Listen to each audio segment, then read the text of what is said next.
No dia 8 de agosto de 2021, encerraram-se os Jogos Olímpicos de Tóquio 2020, jogos que tinham sido adiados por um ano por conta da pandemia da Covid-19.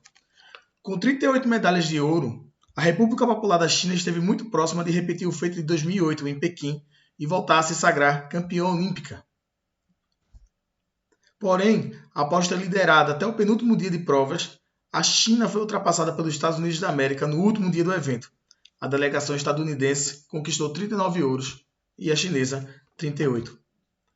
Depois do fracasso, para os padrões atuais olímpicos da China, no Rio de Janeiro em 2016, a delegação chinesa foi a Tóquio com a expectativa de voltar a demonstrar que a queda no rendimento no Brasil não refletia uma desaceleração da sua estratégia olímpica. Apesar de os chineses não mais sentirem necessidade de autoafirmação através das conquistas de medalhas de ouro acima de tudo, afinal, a China já supera potências ocidentais em diversos setores da economia, ciência e tecnologia, é evidente que o povo chinês estava à espera de um resultado superior ao obtido em 2016 no Rio de Janeiro. A liderança chinesa, ao longo de toda a competição, ficou ainda notabilizada pela forma como a imprensa dos Estados Unidos apresentou o quadro de medalhas enquanto seu país esteve atrás da China. Repetindo, aliás, o que havia acontecido em 2008. Os estadunidenses levavam em conta o total de medalhas conquistadas, ao invés da tradicional contagem de medalhas de ouro, como nessa imagem aqui ilustrada com o quadro de medalhas do canal ESPN, em que a China, com 51 medalhas de ouro, 15 a mais do que os Estados Unidos, ficou em segundo lugar no quadro de medalhas apresentado pelos Estados Unidos, porque os Estados Unidos tinham conquistado 10 medalhas no total a mais, contrariando toda a apresentação tradicional do quadro de medalhas dos Jogos Olímpicos. Porém, ao fim dos Jogos, e com os Estados Unidos vencendo a China por 39 a 38 em medalhas de ouro, o quadro de medalhas, o New York Times, como aqui está no meio, que mostra que enquanto os Estados Unidos estavam atrás da China, eles colocavam como evidência o total de medalhas e não o número de medalhas de ouro, mudou o seu quadro e destacou, enfatizando o maior número de medalhas de ouro por parte da China. A China, com 38 medalhas de ouro, repetiu o feito de Londres em 2012, seu melhor resultado fora de casa em Jogos Olímpicos. Não foi desta, entretanto, que a China voltou a bater os Estados Unidos. Vale lembrar que desde o fim da União Soviética, apenas a China, em Pequim, em 2008, bateu os estadunidenses nos Jogos Olímpicos de Verão. Não foi por acaso, portanto, que em 2008, quando a China bateu os Estados Unidos, na imprensa estadunidense se noticiou o quadro de total de medalhas e não de medalhas de ouro, porque desde 1996 só os Estados Unidos venciam. Porque ao longo da história, enquanto existiu a União Soviética venceu mais vezes do que os Estados Unidos, incluindo em 92 Barcelona, quando a equipe unificada da Comunidade dos Estados Independentes, que basicamente eram as repúblicas soviéticas competindo unificadas, conquistaram também os Jogos Olímpicos de Barcelona em 92. Esse resultado significativo da delegação chinesa em Tóquio consolida definitivamente a República Popular da China como uma superpotência olímpica. Mas, mais do que isso, evidencia a eficiência do planejamento estatal chinês. Mas então, afinal, como foi que a China se tornou uma potência olímpica? Como um país que esteve ausente dos Jogos por 32 anos, de 1952 até 1984, conseguiu chegar tão rapidamente ao topo e se consolidar como superpotência em cerca de 20 anos? É sobre as políticas públicas do esporte na China que vamos falar no vídeo de hoje. Nunca é demais lembrar e de pedir a vocês que curtam este vídeo, se inscrevam no nosso canal e ativem o sininho para quando nós tivermos novos vídeos vocês receberem notificação e também quando nós já realizarmos alguns dos nossos seminários online, como já realizamos 2 somente este ano. Antes de falar sobre a China e o projeto olímpico chinês a partir dos anos 1980, eu acho que é importante nós contextualizarmos a necessidade da China de traçar sua estratégia olímpica com a sua história, particularmente a história Olímpica da República Popular da China e um pouco antes da própria República da China. A República Popular da China disputou sua primeira Olimpíada em 52. Antes disso, a antiga República da China havia participado das edições de Los Angeles, Berlim e Londres. Em Los Angeles, em 32, apenas o atleta dos 100 metros de atletismo, Liu Changchun, representou a República da China, como está ilustrado nesta imagem. Em 52, a participação da China ocorreu por influência soviética. Naquele período, aliás, estava em processo a chamada sovietização do esporte chinês, com a centralização do sistema administrativo e esportivo da China, os processos seletivos de treinamento de atletas, formação de equipes provinciais e nacionais, todas elas inspiradas no modelo soviético. Diga-se de passagem que a República Popular da China, proclamada em 1º de outubro de 1949, nos seus primeiros anos, ela teve forte influência do modelo soviético. Milhares de técnicos, engenheiros, projetistas soviéticos foram enviados para a China, para todo o território chinês, para auxiliar a China a construir aquilo que ficou conhecida como a Nova China, proclamada como a Nova China. No caso de 52, a República Popular da China exigia ser reconhecida como a única representante chinesa, enquanto Taiwan se reivindicava a República da China. Com a presença da República Popular da China em Helsinki em 52, Taiwan desistiu de participar. Zhou Enlai, premier chinês, considerou a participação chinesa uma grande vitória, principalmente nesse sentido, de ser a única representante da China nessa disputa simbólica de haver apenas uma China, que é a luta da República Popular da China, uma vez que não reconhece a República da China. O sucesso soviético, que conquistou em sua primeira participação olímpica 22 medalhas de ouro, estreando logo no segundo lugar do quadro de medalhas, fez com que as autoridades chinesas percebessem o enorme potencial dos esportes de alta competição. Contudo, a questão de Taiwan permaneceu sendo um problema. A República Popular da China se recusou a participar dos Jogos de Melbourne, em 56. E em 1959 rompe com o Comitê Olímpico Internacional. Inclusive, rompe com várias federações internacionais. A FIFA no futebol, a Federação de Vôlei, a Federação de Basquete, a Federação do Atletismo, várias federações internacionais, a China rompeu. No começo dos anos 1960, ocorre o rompimento das relações sino-soviéticas, fazendo com que a República Popular da China passe a investir nos jogos das novas forças emergentes. Por um lado, como uma tentativa de criar uma alternativa ao movimento olímpico do COI. Não à toa, os Jogos das Novas Forças Emergentes se realizaram em Jacarta, na Indonésia. A Indonésia que havia sido banido pelo Comitê Olímpico Internacional. E esses jogos foram bancados pela República Popular da China. Mas, ao mesmo tempo, por outro lado, a China também tentava promover suas relações diplomáticas junto a países da periferia do sistema mundo. Não só países, mas também a povos que lutavam pelo direito de sua autodeterminação, pela sua independência do colonialismo, do imperialismo das potências ocidentais. E a China utilizou esses jogos nesse sentido. Já nos anos 1970, ainda dentro do contexto da Revolução Cultural, o tênis de mesa teria uma enorme influência no retorno da China ao convívio internacional. Em 2021, nesse ano, completaram-se 50 anos da chamada diplomacia do ping-pong. E sobre isso nós temos um vídeo no nosso canal do Centro de Estudos Asiáticos, em que vocês podem conferir com mais detalhes esse processo do rompimento com o COI, do processo da Revolução Cultural e a diplomacia do ping-pong. A diplomacia do ping-pong ajudou a China a estabelecer suas relações com os Estados Unidos, colocando a China de volta à família internacional. Em 1973, a República Popular da China conseguiu fazer com que Taiwan fosse retirada da Federação dos Jogos Asiáticos. E assim a China começa a buscar se reaproximar do movimento olímpico. Pleiteou, inclusive, sem sucesso, participar dos Jogos Olímpicos de Montreal, em 1976. Em 79, o COI adotou uma resolução determinando que o Comitê Olímpico de Taiwan passasse a ser chamado como Comitê Olímpico do Taipei Chinês. Portanto, a República Popular da China sendo a única China reconhecida institucionalmente pelo Comitê Olímpico Internacional. E assim a China volta ao Comitê Olímpico Internacional em 79. A volta da China ao Comitê Olímpico Internacional coincide com a ascensão de Deng Xiaoping à liderança do país. marcando o início do período de reformas econômicas e de aprofundamento de um processo iniciado ainda por Mao, de retorno à comunidade internacional e abertura para o mundo. Nesta altura, a China estabelece como meta a realização da modernização nacional e a busca por recuperar o atraso em relação aos países capitalistas ocidentais.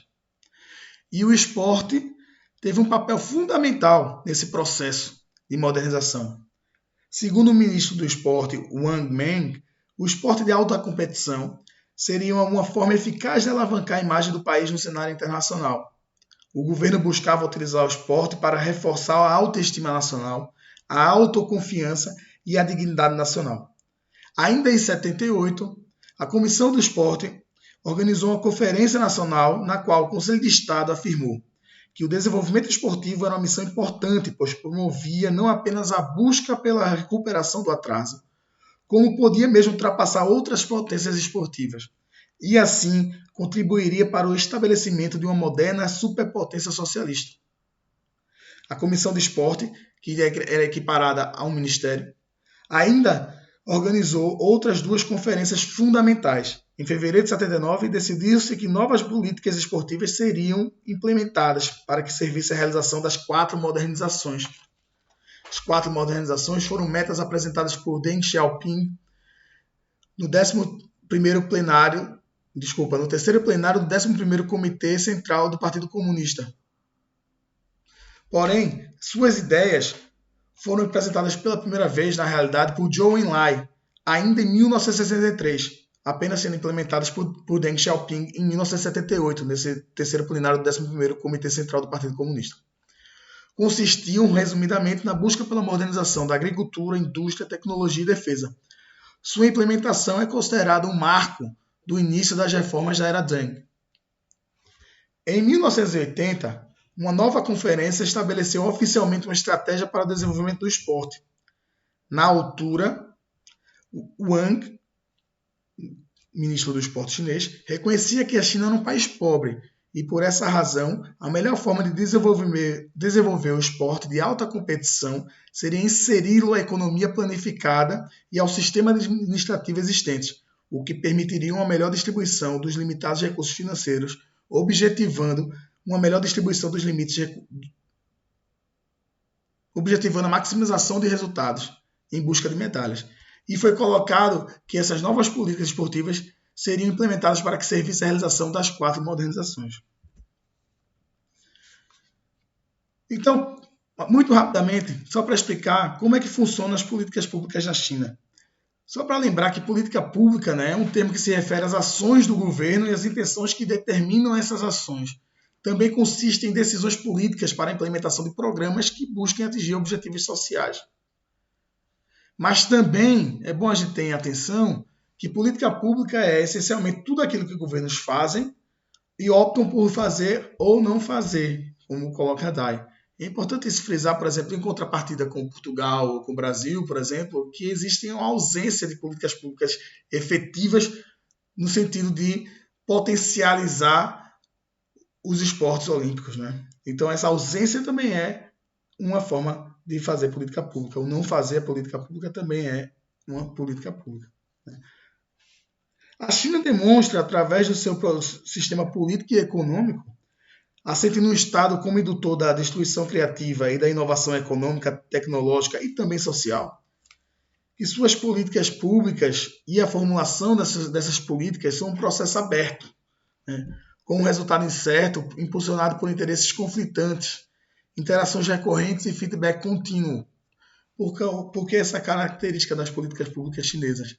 Porque o Partido Comunista Chinês, de 1921, quando foi fundado, até 1949, esteve praticamente em todo esse período, né, 3 décadas, em conflito, em guerra, em combate, né?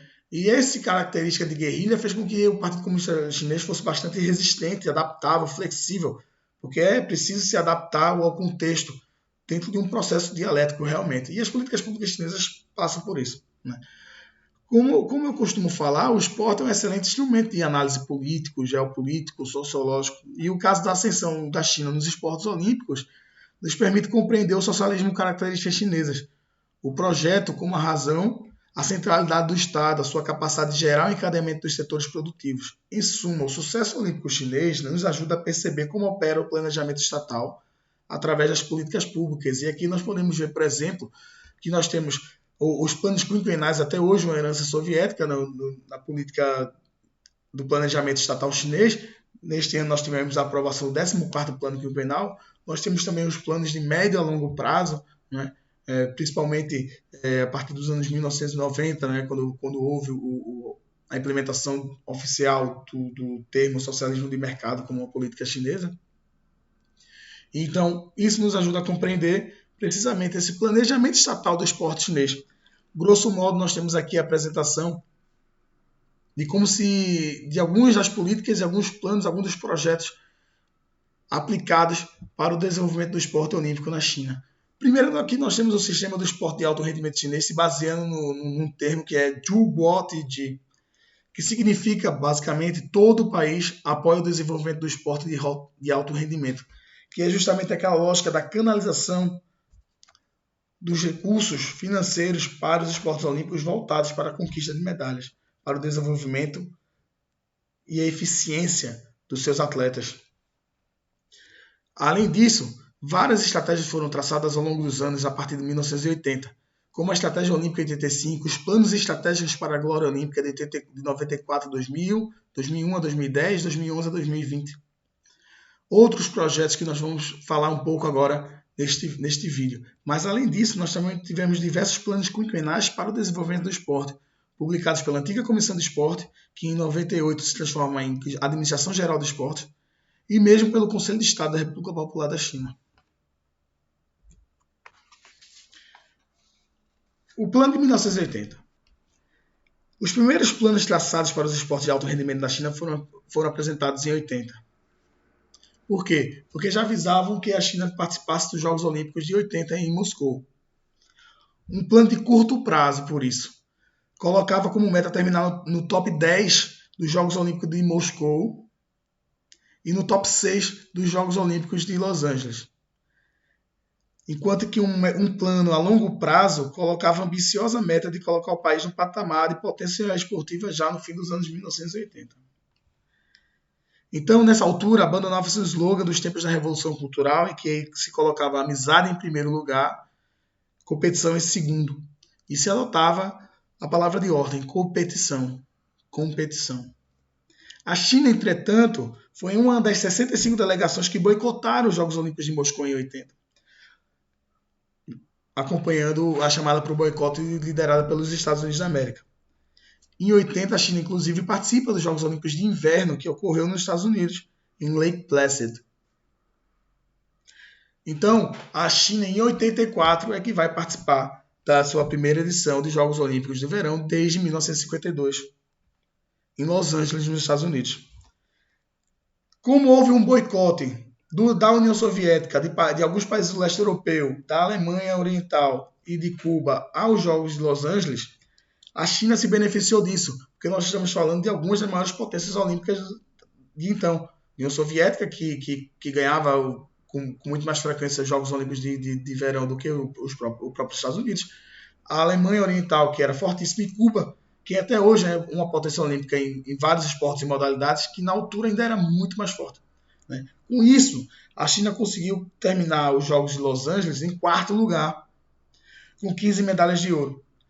Nessa imagem, na primeira imagem, nós temos o atirador Xu Haifeng, que conquistou a primeira medalha de ouro da história da República Popular da China, a primeira das 15 dessa edição de Los Angeles. Aqui nós temos a entrada da delegação chinesa na cerimônia de abertura dos Jogos.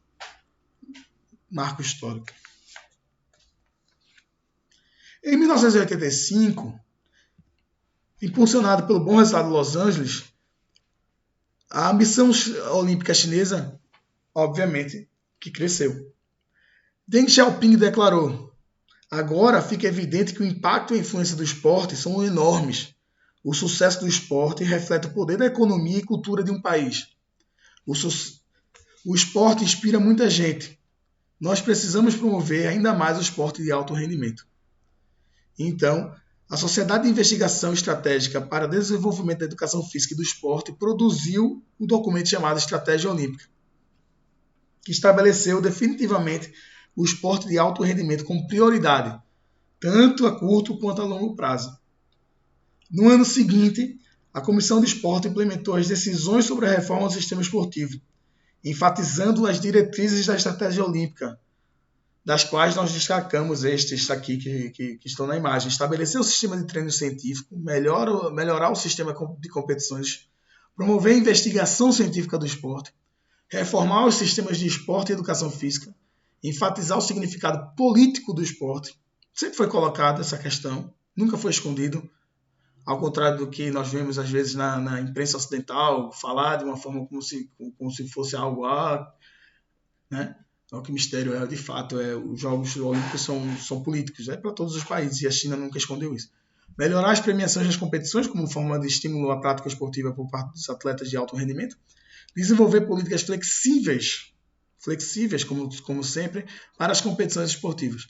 O orçamento dos esportes na China mais do que dobrou entre os períodos de 81 e 85 a 86 e 1990, passando 2,6 bilhões de yuan para 6 bilhões de yuan. A derrota em Seul, entretanto, em 1988, foi considerada um fracasso total. A China conquistou apenas 5 medalhas de ouro. Em resposta às críticas, a Comissão de Esporte reafirmou o sistema educativo para jovens talentos e atletas. Em parceria com o Ministério da Educação, decretou um novo regulamento para a educação física. O maior incentivo foi a ampliação do sistema de esporte de alto rendimento chamado Zhuguotiji, que direcionou todos os recursos disponíveis para os Jogos Olímpicos, para os esportes olímpicos e principalmente focados nos esportes em que a China e nas modalidades em que os atletas e as atletas chinesas tinham maior propensão para se desenvolverem mais rapidamente para conquistarem medalhas em mais curto prazo. Se nos anos 80 o objetivo era canalizar os limitados recursos da China, considero que no começo dos anos 80 ele era um país pobre, já no começo dos anos 1990 a realidade econômica chinesa já era diferente. O socialismo característico chinês já começava a avançar, a apresentar resultados. O desenvolvimento econômico da China já começava a se apresentar nos anos 90. E isso se refletiu no orçamento estatal para os esportes olímpicos, que teve um incremento substancial. Os resultados em Barcelona 92 foram animadores. Os chineses voltaram ao quarto lugar, ao top 4 do quadro de medalhas, com 16 medalhas de ouro, superando as 15 conquistadas em 84. E aqui é importante frisar que, dessa vez, a China competiu com todas as grandes delegações, que em 84 não tivemos a União Soviética, vários países fortes do leste europeu, a Alemanha Oriental, Cuba, e em 92 não havia a União Soviética, mas havia a equipe unificada da Comunidade dos Estados Independentes, que era basicamente a União Soviética, que sob outro nome, que ganhou os Jogos Olímpicos em 92, volto a repetir, né? Então a China chegar em quarto lugar nesse contexto, e ainda frisando, a Alemanha disputando de forma unificada, a Alemanha Ocidental era forte em alguns esportes olímpicos, a Alemanha Oriental era fortíssima, e uniram-se, né? Porque houve a reunificação da Alemanha, e em 92 era esse contexto, e a China termina em quarto lugar com 16 medalhas de ouro.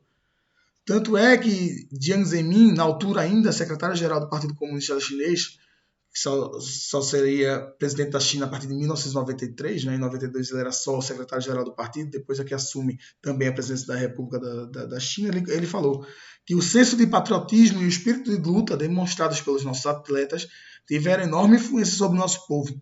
O sucesso esportivo deles é o tesouro da nação chinesa. Eles encorajam o povo chinês para trabalharem duro para desenvolver o nosso país. Em 94, o então ministro do esporte, Wu Xiaozu, afirmou que hastear nossa bandeira nas Olimpíadas é a nossa maior responsabilidade.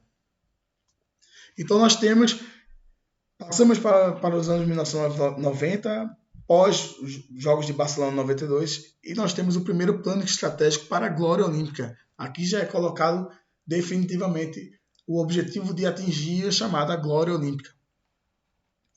E em 95 é considerado um ano fundamental na história dos esportes chineses. Isso porque 3 documentos essenciais foram publicados naquele ano.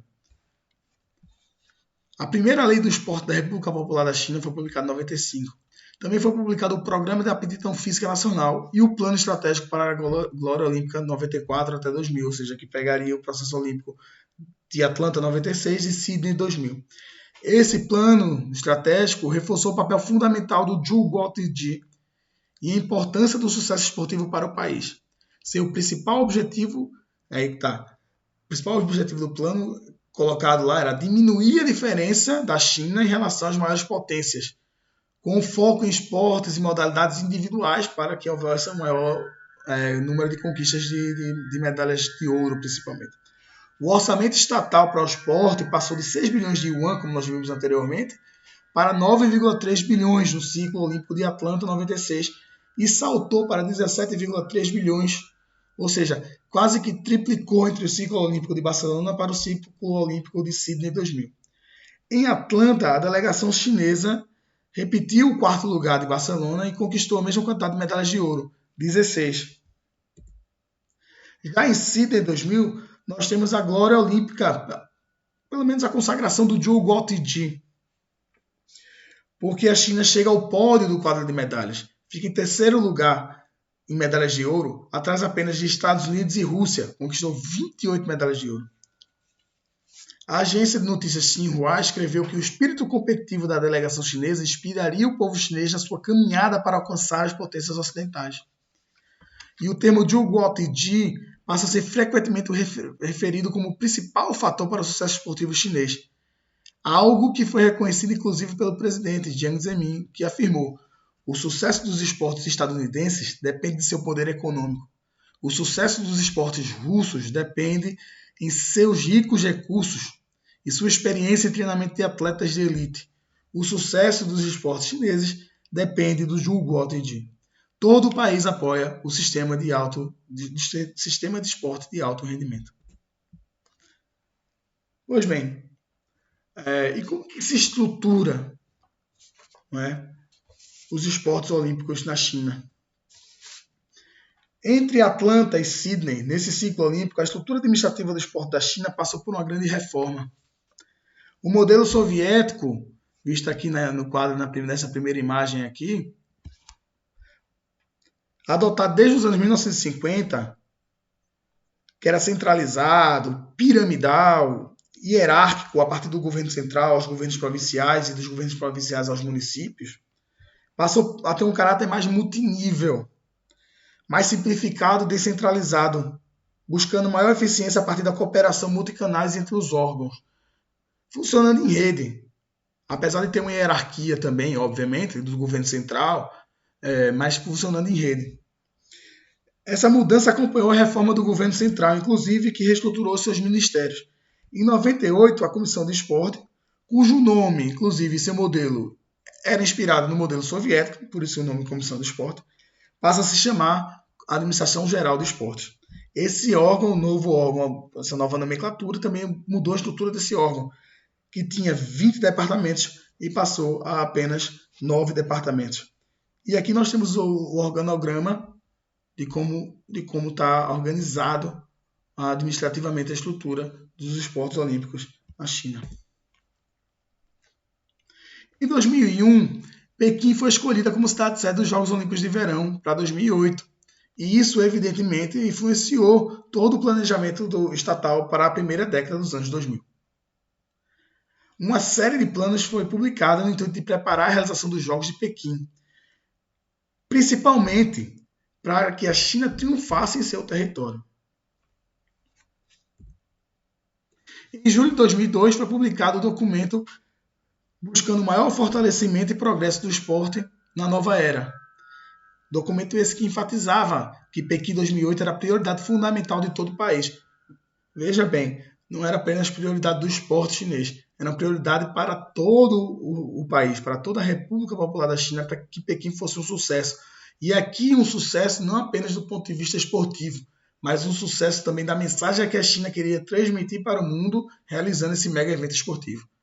A China queria utilizar os Jogos Olímpicos de Pequim para se mostrar uma sociedade moderna, uma sociedade próspera, uma sociedade organizada, uma sociedade que estava no século XXI caminhando a passos largos para atingir o seu objetivo de alcançar as potências ocidentais e, inclusive, ultrapassá-las em vários setores.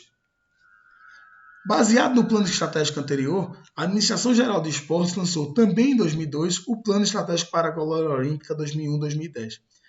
Porém, ao contrário de 2000, do Plano Olímpico dos anos 90, essa nova estratégia para a Glória Olímpica tinha uma meta muito mais ambiciosa.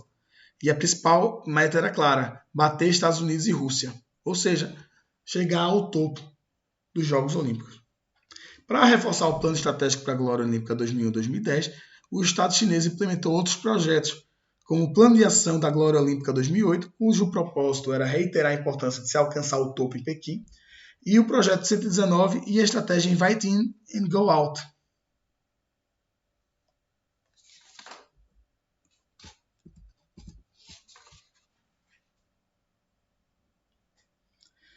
A gente também precisa compreender um pouco esse sentimento chinês de busca do orgulho através do esporte, dessa busca para alcançar as potências ocidentais dentro da conjuntura histórica chinesa, né?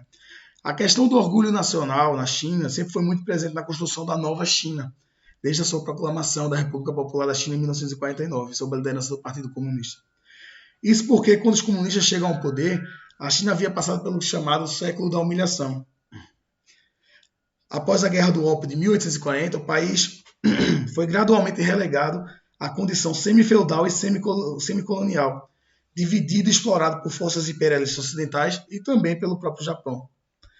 A busca pelo desenvolvimento econômico e tecnológico, pela transformação social, pela modernização e a meta de alcançar as potências ocidentais sempre serviram não apenas como estímulo, mas como guia e orientação. A determinação de apanhar, de alcançar e até mesmo ultrapassar os países do centro do sistema mundo sempre fez parte da construção do imaginário do povo chinês no restabelecimento da confiança na nação, no orgulho nacional. E o governo e o povo chineses viu no esporte de alto rendimento, em competições internacionais de audiência global, uma plataforma para promoverem a imagem desta nova China, revigorada. Atingir o topo em um mega evento esportivo como os Jogos Olímpicos, aos olhos dos chineses, seria uma forma de provar ao mundo o seu desenvolvimento econômico, a sua prosperidade e modernização. Sediar uma competição bem-sucedida, oferecer estádios, equipamentos esportivos modernos de alto padrão, apresentar uma cidade organizada, próspera, seriam trunfos do soft power chinês. Por essa razão, a preocupação tão grande de fazer os melhores Jogos Olímpicos de sempre e também de conquistar o maior número de medalhas possível, batendo pela primeira vez as tradicionais potências esportivas. Por isso o lema era: vencer não é tudo, vencer é a única coisa. E para isso contou com algumas políticas públicas específicas, como o Projeto 119, que tem esse nome precisamente porque quando o governo chinês identificou esportes e modalidades como alvos a serem atingidos, a fim de maximizarem o número de medalhas, o número de medalhas de ouro total desses esportes e modalidades eram 119, nos Jogos de Sydney 2000. O projeto foi estabelecido em 2001, 2002, então faz sentido, eram 119. Em 2008, entretanto, esses esportes e modalidades computavam um total de 122 medalhas de ouro, mas mantiveram o nome original do Projeto 119, que se mantém, inclusive, até hoje. Estes esportes eram atletismo, natação, remo e canoagem, caiaque e vela. Uma das formas para se cumprir o objetivo do Projeto 119 foi adotada através da estratégia Invite In and Go Out. Basicamente consiste na busca pela troca de intercâmbio da China com países mais avançados nas modalidades objetivadas. A saída, Go Out, significa enviar atletas para fora do país a fim de aprenderem com os melhores treinadores e com as melhores técnicas de aprendizagem, mas também ir a locais onde os centros de treinamento e as metodologias do treino fossem mais avançadas para que a pessoa obtivesse aquele conhecimento e pudesse implementá-los em casa, na China. Por outro lado, o convite, Invite In, passava por atrair para a China os melhores profissionais para trabalharem nos centros de alto rendimento chineses. Antes de Pequim, em 2008, nós tivemos um ensaio em Atenas, em 2004. E a China passou por esse ensaio com louvor. Conquistou 4 conquistou 4 medalhas de ouro a mais do que em 2000, ou seja, chegou ao seu novo recorde de 32 medalhas de ouro. Bateu a Rússia e ascendeu ao segundo lugar do quadro de medalhas.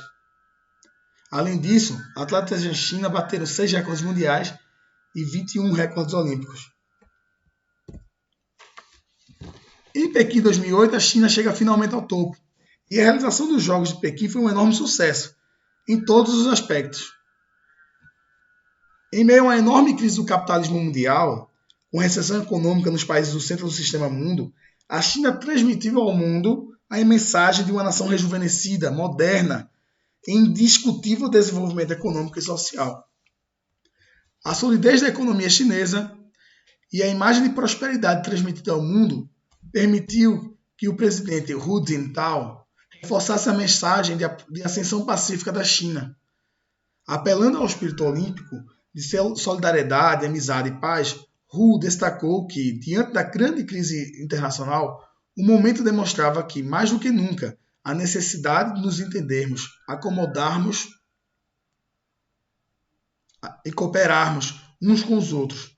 E ressaltou a visão chinesa de futuro partilhado ao afirmar: devemos aprofundar a compreensão mútua, fortalecer a amizade, superar as diferenças e, assim, promover a construção de um mundo harmonioso, de paz duradoura e prosperidade comum.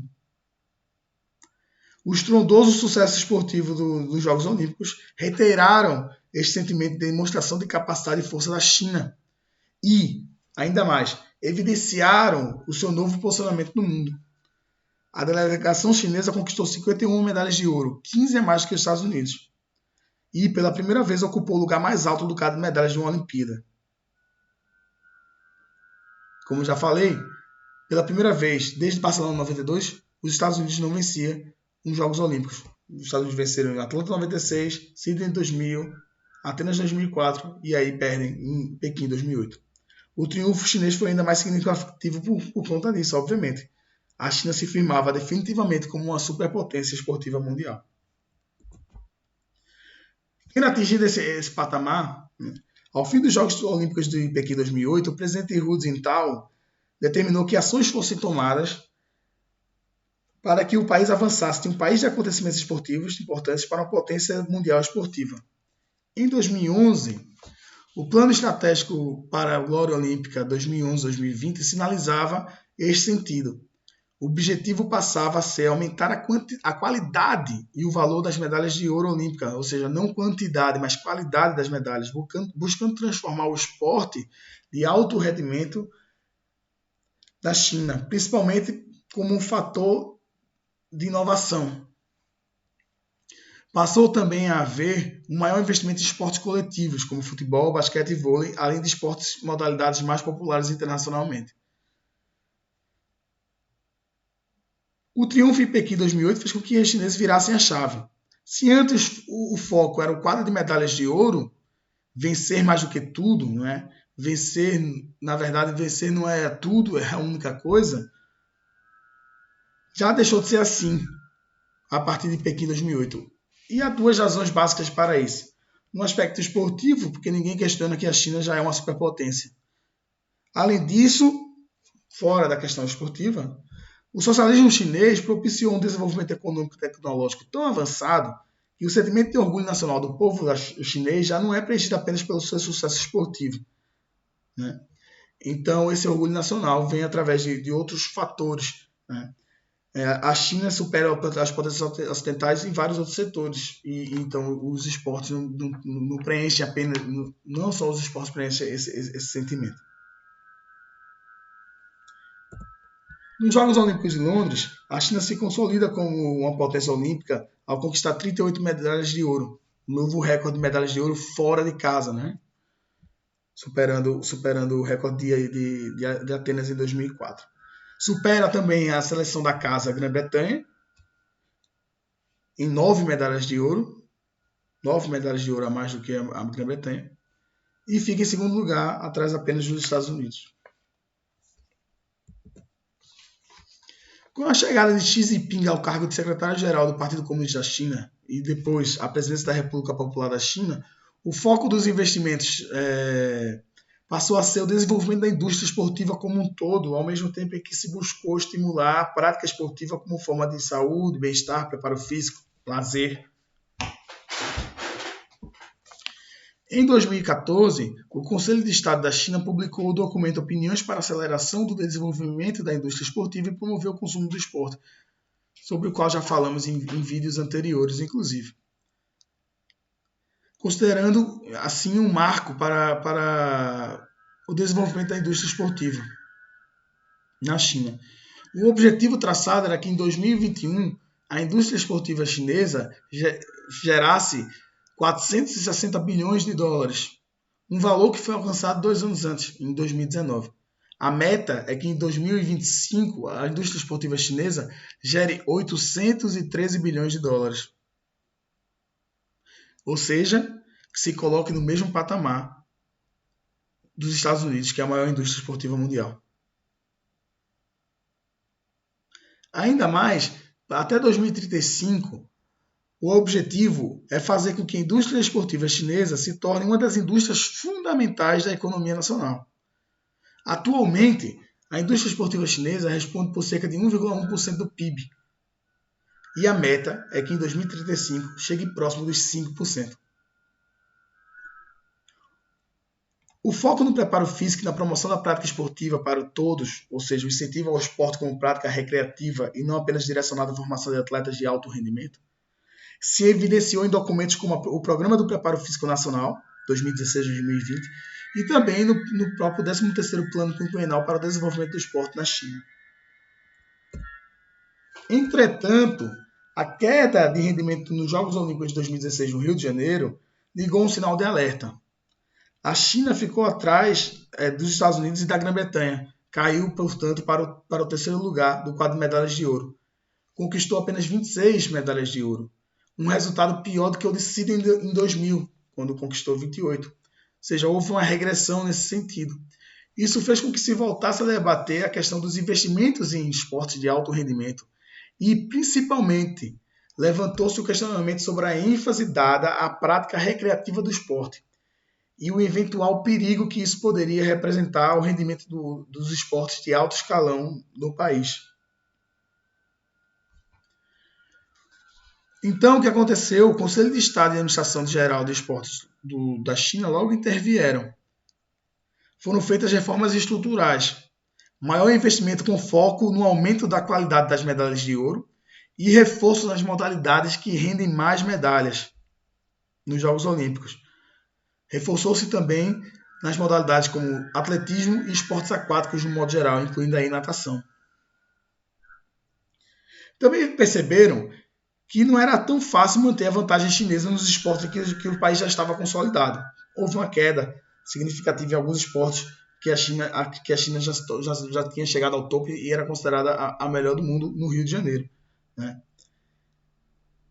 Isso porque também se identificou que a necessidade de investir em modalidades dominadas pelas potências ocidentais, como atletismo, natação, canoagem, remo e vela, além dos já mencionados esportes coletivos. Porque, obviamente, outros países ocidentais começaram a investir muito mais também nesses esportes. Houve ainda alteração nos quadros de treinadores e treinadoras das equipes nacionais chinesas, incluindo ginástica artística, tiro e badminton, modalidades que apresentaram grande declínio entre Londres 2012 e Rio 2016. Mas Tóquio 2020. Em Tóquio 2020, a China voltou a competir em mais alto nível. Por uma medalha de ouro, não chegou a conquistar mais uma vez os Jogos Olímpicos, digamos assim, a ser a campeã olímpica, não é? Mas o sucesso olímpico chinês em Tóquio 2020, realizado em 2021, vai muito além do ouro, é um sucesso para além do ouro. Como já foi dito, né, os tipos da obsessão pela medalha de ouro, acima de tudo, ou seja, vencer não é tudo, é a única coisa, já ficou para trás. Isso não significa que a delegação chinesa não tenha ido para Tóquio, obviamente, com o objetivo de vencer. Né? Foi sim, com o objetivo de conquistar o maior número de competições possível, óbvio. Mas não. A questão é que, enquanto até se atingir a glória olímpica, né, havia uma necessidade de autoafirmação através do esporte, né, do triunfo esportivo. O sucesso olímpico como símbolo de prosperidade nacional, agora, né, ao fim de 72 anos de República Popular da China, e no ano de celebração dos 100 anos do Partido Comunista Chinês, como já foi dito, o povo chinês vê o cumprimento das metas do duplo centenário, né, como algo muito mais primordial, né? E esses objetivos têm sido cumpridos. Ao fim do primeiro dos centenários, que foi do Partido Comunista, agora em 2021, alcançou-se a construção da sociedade moderadamente próspera em todos os aspectos, com particular destaque para o feito histórico da erradicação da pobreza no país. A segunda meta dos centenários, a ser realizada quando a República Popular da China completar 100 anos, em 2049, caminha passos largos para a sua concretização. Uma sociedade socialista moderna, um país forte, próspero, democrático e culturalmente avançado. Ou seja, que seja cumprido, enfim, o sonho chinês, ao se alcançar o grande rejuvenescimento da nação. Isso passa também pelo desenvolvimento da indústria esportiva chinesa, como já foi mencionado anteriormente. E nos Jogos de Tóquio, várias marcas chinesas protagonizaram a marca Anta, por exemplo, que já é a terceira maior marca de material esportivo no mundo, atrás apenas da Adidas e da Nike, né? Foi a fornecedora oficial dos uniformes do Comitê Olímpico Internacional e também do time chinês. Por sua vez, a rival nacional da Anta, a Li-Ning, que é a segunda maior empresa de material esportivo da China e a quinta maior do mundo, suplantou a Adidas e conseguiu fornecer todo o material esportivo da delegação mexicana, inclusive da seleção mexicana de futebol, né? Porque em alguns casos as seleções de futebol não utilizam, nos Jogos Olímpicos, não utilizam os uniformes do mesmo material esportivo da sua delegação olímpica. O futebol é quase que uma bolha dentro dos esportes olímpicos, né? Dentro das Olimpíadas. E então, no caso da delegação mexicana, a seleção mexicana de futebol nos Jogos Olímpicos utilizaram a marca Li-Ning e não a Adidas, que é a marca da seleção mexicana. A Li-Ning ainda patrocinou a delegação da Indonésia. Outra marca chinesa que teve muito presente foi a PIC, que é apenas a quinta maior marca da China, atrás da Anta, da Li-Ning, da X-Step e da 361 Degrees. Né? A PIC foi patrocinadora do Comitê Olímpico Brasileiro e ainda forneceu material dos times da Eslovênia, Nova Zelândia, Islândia, Ucrânia e Romênia. A marca HYX do grupo Henyuan Xian firmou parceria com o Comitê Olímpico Internacional para fornecer as roupas formais, ternos, né, para os membros da entidade e também das organizações dos Jogos, tanto de Tóquio 2020 como Pequim 2022, Jogos Olímpicos de Inverno, que vão se realizar no próximo ano em Pequim. Né. Empresas chinesas também foram responsáveis por fornecer diversos equipamentos esportivos durante os Jogos Olímpicos de Tóquio. Cerca de metade dos equipamentos esportivos dos Jogos Olímpicos de Tóquio foram fornecidos por empresas chinesas. Ou seja, quase metade dos equipamentos foram made in China. Né? Citando dois exemplos, a empresa Hebei Jiankong venceu a concorrência de 5 empresas estrangeiras, incluindo empresas dos Estados Unidos e do Japão, sede dos Jogos Olímpicos, e se tornou a fornecedora dos equipamentos de levantamento de peso. E a Taishan Sports Industry Group produziu os tatames das competições de judô, só para citar dois exemplos. Mas Tóquio 2020 também foi essa volta por cima, depois de um deslize no Rio de Janeiro de 2016. E o sucesso esportivo, evidentemente, é um estímulo tanto para a prática de atividades físicas e esportivas quanto para o consumo de materiais esportivos, que é o objetivo do desenvolvimento da indústria esportiva na China. Em Tóquio, a China voltou a se mostrar uma superpotência olímpica, tendo liderado, como já foi dito, o ranking de medalhas de ouro até o penúltimo dia. Né? Chegou ao último dia dos Jogos Olímpicos em Tóquio com 38 medalhas de ouro para a China e 36 para os Estados Unidos. Só que no último dia a China não conquistou nenhuma medalha de ouro e os Estados Unidos conquistaram 13 e ficou 39 a 38. Né? A China igualou assim o mesmo número de medalhas de ouro conquistadas em Londres em 2012, que é o recorde da China em medalhas de ouro conquistadas fora da China. Algumas conquistas foram emblemáticas, como a das ciclistas Bao Shanshu e Zhong Tianxi, que além de baterem um recorde mundial de velocidade por equipes de feminino de ciclismo de pista, elas ainda usaram pins, né, de Mao Zedong, que é considerado o grande timoneiro, líder da Revolução Comunista e um dos principais fundadores da República Popular da China. Isso repercutiu, essa era a imagem, inclusive, de abertura dessa apresentação, e que vocês ainda podem ver de fundo do nosso vídeo aqui, uma dessas duas atletas com o pin do Mao Zedong. Isso repercutiu, houve até uma abertura de investigação por parte do Comitê Olímpico Internacional, porque considerou isso como uma manifestação política.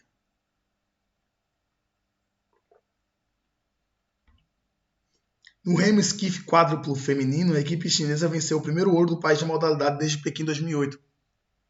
Mais uma vez mostrando o sucesso desse investimento no foco nos esportes aquáticos, né? O reforço que foi feito após o Rio 2016. Ainda bateu o recorde mundial em mais de 1 segundo. Já no lançamento de dardo feminino, Liu Xiyin se tornou a primeira asiática a conquistar uma medalha na categoria e levou logo a medalha de ouro. Porém, ao contrário do que acontecia no passado, o critério de avaliação do povo chinês sobre o rendimento da delegação do país não se resumia à conquista de medalha de ouro. As pessoas também valorizaram o empenho, o espírito esportivo e as histórias por trás dos esportistas. Assim que se encerrou a última disputa em Tóquio, a agência de notícias Xinhua publicou uma pesquisa de opinião em que foram ouvidas 1.693 pessoas, e 99% dessas pessoas afirmaram que se alegraram com os atletas do país, independentemente se ganhou ou não medalha de ouro. 98,1% dos inquiridos ainda disseram que se sentiram inspirados pelo espírito olímpico dos atletas. E o maior exemplo dessa mudança de paradigma, de perspectiva em relação à conquista de ouro ou não conquista de ouro, é o caso do feito histórico de Su Bingtian, a celebração desse feito mais ainda, né? O Su ficou em 6º lugar na final dos 100 metros do atletismo, mas foi muito festejado porque ele foi o primeiro finalista da história da China nessa modalidade. E um dos focos do desenvolvimento do esporte olímpico chinês é conseguir tirar essa defasagem que ele tem em alguns aspectos, em algumas modalidades. No atletismo, a China já consegue conquistar medalhas, principalmente no feminino, em medalhas de 5.000 metros, 10.000 metros. Nós tivemos a Liu Xiyin conquistando no lançamento de dardos, mas no atletismo de velocidade, de explosão em velocidade, a China nunca foi muito bem. Tanto é que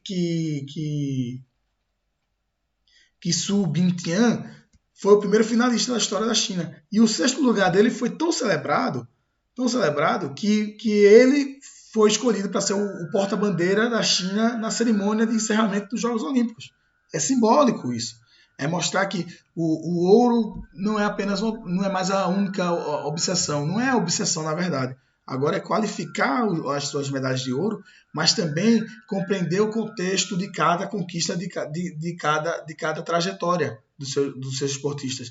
E essa chegada à final mostra isso, essa evolução, é reconhecer a evolução, né?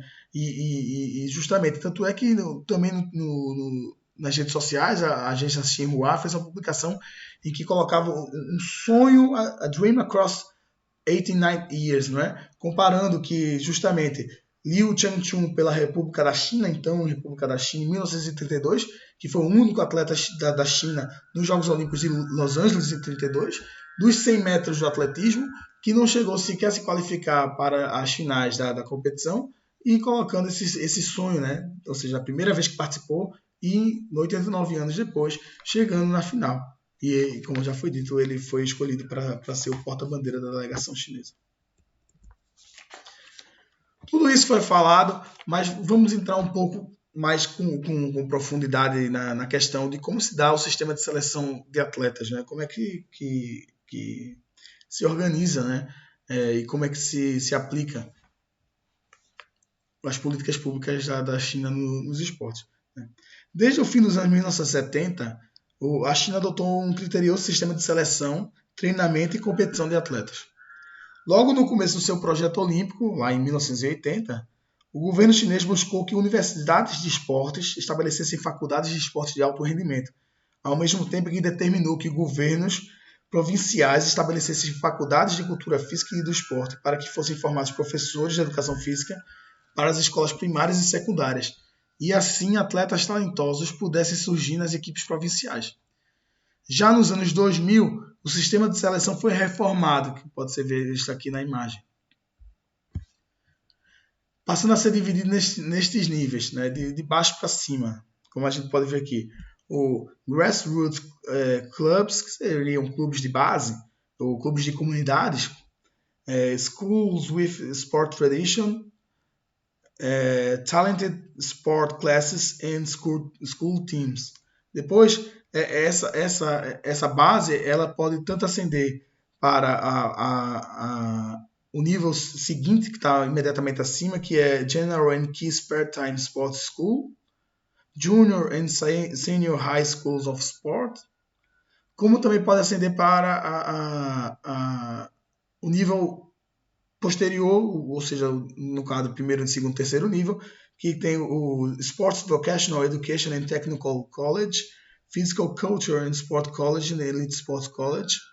E também pode passar da base, do primeiro nível, direto para o quarto nível, que são as equipes provinciais, as equipes do Exército de Libertação do Povo e os clubes profissionais. E aqui nos clubes profissionais nós temos clubes que podem pertencer a empresas estatais ou podem pertencer ao Estado diretamente, através de municípios e províncias, ou podem pertencer a empresas privadas. Depois chega-se aos times, às equipes nacionais e finalmente chegam às equipes olímpicas. Né? Esse modelo de seleção de atletas é herança do processo de sovietização do esporte chinês, como já falei anteriormente, né? Desde o início dos anos 1950. Permite que se identifique potenciais talentos desde os 6 anos de idade, uma vez que todas as escolas públicas da China têm treinadores especializados em instalações esportivas. As escolas esportivas gerais de tempo livre, por exemplo, são em regra para crianças dos 6 aos 14 anos. As escolas fundamentais de tempo livre, dos 11 aos 14. Nessas escolas de tempo livre, os estudantes treinam antes e depois do horário regular de escola.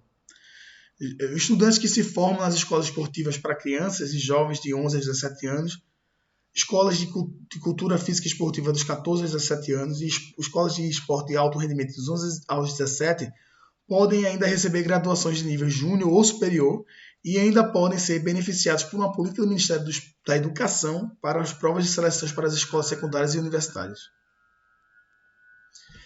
Em 1996, Tsui Dalin, vice-presidente da então Comissão do Esporte, publicou a notificação sobre a avaliação do desenvolvimento de atletas de alto nível. E aí, mais do que a quantidade, o que o governo pretendia era refinar a qualidade da formação dos atletas. Assim, estabeleceu-se uma forma de concentração de recursos, ao se criar uma hierarquia entre as escolas.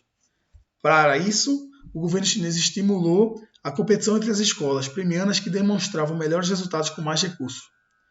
Este método, ao selecionar as boas escolas, estimulou os governos provinciais a investirem ainda mais em suas próprias escolas esportivas.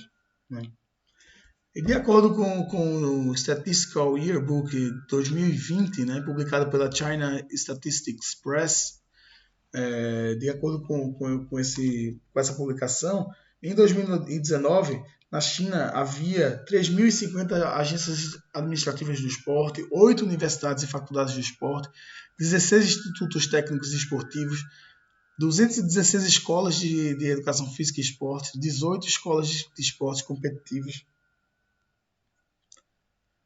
1.348 escolas esportivas de tempo livre, 21 escolas de eventos esportivos, 33 escolas secundárias de educação física, 70 bases de treinos, 637 estádios e ginásios, 54 institutos de pesquisa científica do esporte, além de mais de outras 1.126 instituições esportivas. Não à toa, até 2016, não tenho a estatística referente a 2020, 95% das medalhas de ouro chinesas haviam sido conquistadas por atletas que passaram pelas escolas esportivas, passaram por esse sistema esportivo chinês. Ainda em dezembro de 2020 foi anunciada pelo Conselho de Estado a criação do Sistema de Conferência Conjunta Interministerial para o Esporte Juvenil. Esse sistema objetiva melhorar a coordenação e orientação no sentido de transformar a China em um poder na educação esportiva.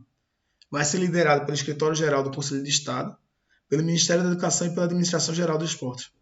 Sua principal tarefa será criar um melhor modelo de desenvolvimento para o esporte juvenil, aprimorando as correspondências de responsabilidades a cada nível governamental.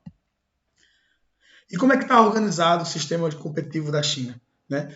Todo esse processo de seleção de treinos e complexo sistema de treinamentos dos atletas é reforçado pelo seu sistema competitivo. Né? Todas as competições servem de processo de seleção, treino, aprimoramento, desde os jogos provinciais, na base da pirâmide, passando pelos jogos nacionais, de cidades, jogos nacionais e competições nacionais, campeonatos nacionais.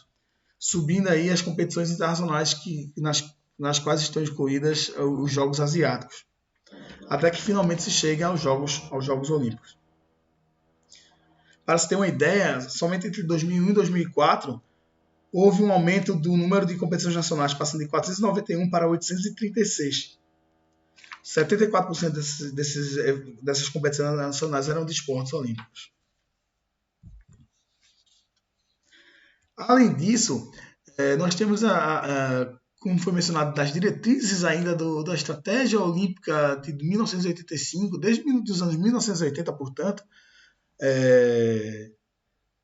que a China tem como meta, como algumas das suas diretrizes, o sistema de treino científico, a promoção da investigação científica do esporte, ou seja, o esporte é serviço, a ciência é serviço do esporte. Em 2003, a Administração Geral do Esporte, buscando aprimorar o treino científico, implementou o Projeto de Ação de Ciência e Tecnologia para a Glória Olímpica, que é esse organograma que é visto aqui na imagem. Cada Centro Nacional de Gestão Esportiva tem que criar uma nova divisão de performance para coordenar treinadores, cientistas, psicólogos, fisiologistas, nutricionistas, terapeutas, médicos, para otimizar a preparação dos atletas. Foi criada uma estrutura de treino e monitoramento com coleta de dados para análise, com base em indicadores e parâmetros para cada equipe nacional. A Administração Geral do Esportes ainda implementou 6 laboratórios especializados para monitoramento dos treinos, psicologia esportiva, medicina do esporte, nutrição esportiva, treino e recuperação física e organizou uma equipe com 30 especialistas, 30 dos maiores especialistas do país, para ajudar os times nacionais. A pesquisa de ciência e tecnologia ainda conta com a estrutura interministerial, a partir do projeto de ação para a tecnologia olímpica, envolvendo o Ministério da Ciência e Tecnologia, a Administração Geral do Esporte, Ministério da Educação, a Academia Chinesa de Ciências e até a Comissão para Ciência, Tecnologia e Indústria para a Defesa Nacional. Para a Tóquio 2020, por exemplo, a tecnologia dos mísseis ajudou a delegação de natação da China, a Corporação de Ciência e Tecnologia Aeroespacial da China, que é a principal prestadora de serviços para o Programa Espacial Chinês, colocou à disposição de atletas da natação produtos de mensuração aeroespacial, um sistema de alta tecnologia que lhes permitiu ganhar maior agilidade. Uma das atividades envolveu sessões em túneis de vento em laboratórios do Estado, sob o monitoramento da Corporação de Ciência e Tecnologia Aeroespacial da China, que também desenvolveu um sistema compacto de orientação de mísseis para reunir dados sobre a postura dos atletas.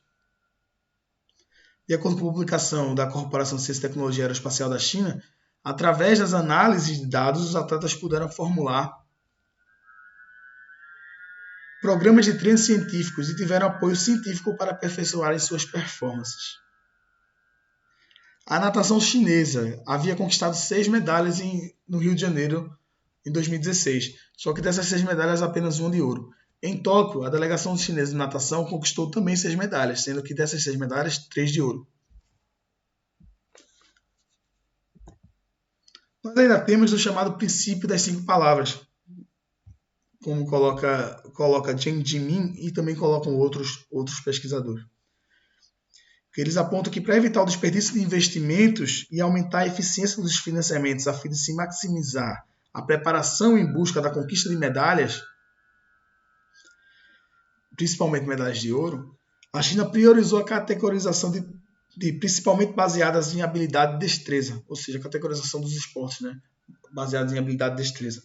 Conforme, segundo esses autores, a teoria da agregação de Tian, que se reflete nesses 5 princípios, o princípio das 5 palavras, que são pequeno, rapidez, agilidade, água e mulher.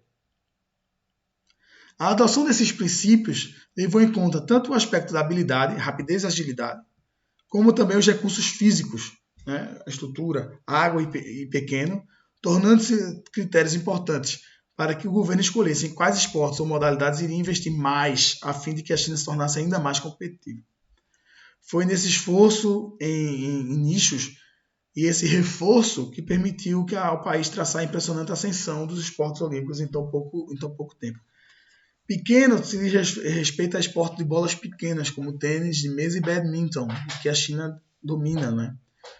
E também categorias de levantamento de peso mais leves. E nós vimos nesses Jogos Olímpicos uma atleta chinesa bater recorde mundial de levantamento de peso. Rapidez é ênfase em esportes de modalidades que requerem velocidade. A agilidade tem a ver com a ginástica artística e saltos ornamentais.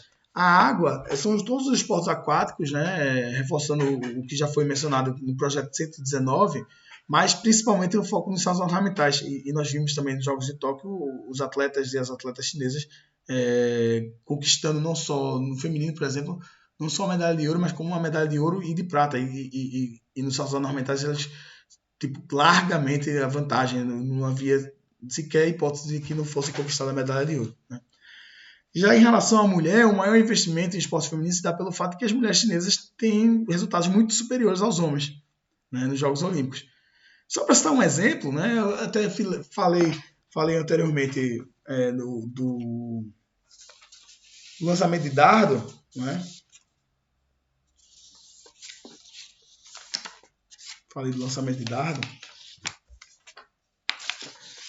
Mas, enfim, que conquistou pela primeira vez uma medalha para a Ásia e foi logo a medalha de ouro. Outro exemplo são os esportes coletivos femininos. Na China, com exceção do polo aquático, as equipes chinesas de esportes coletivos conquistaram medalhas, inclusive medalhas de ouro no voleibol, por exemplo, né?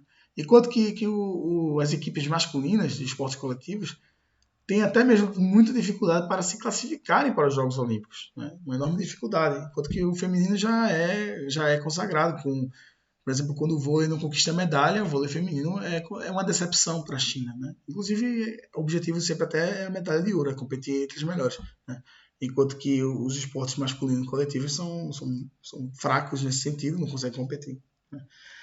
A supremacia das mulheres chinesas se evidencia também em números, e são bastante evidentes.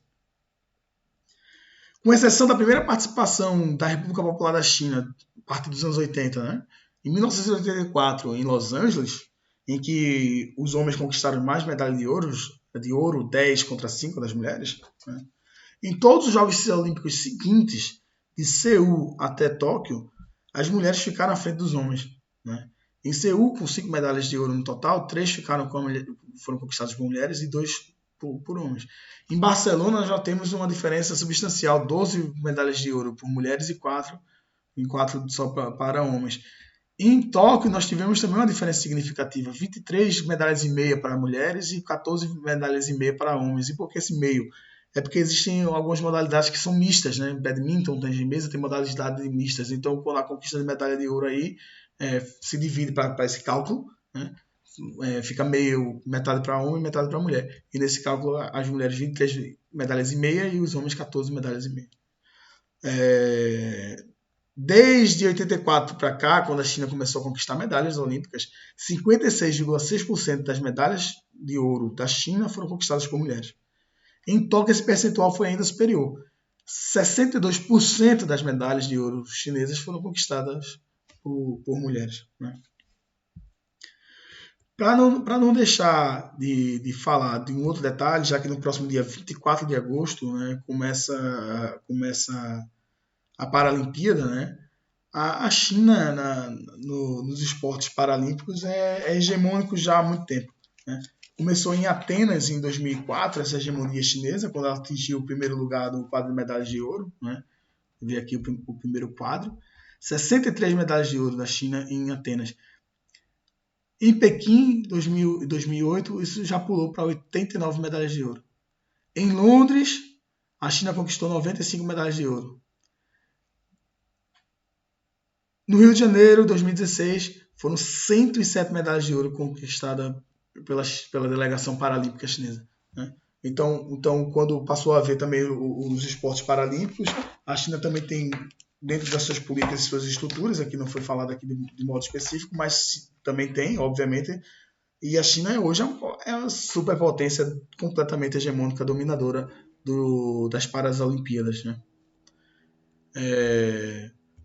Deixo aqui apenas as referências que foram utilizadas, algumas das referências, né, utilizadas especificamente em relação aos esportes e as políticas públicas dos esportes na China, né, para quem quiser consultar.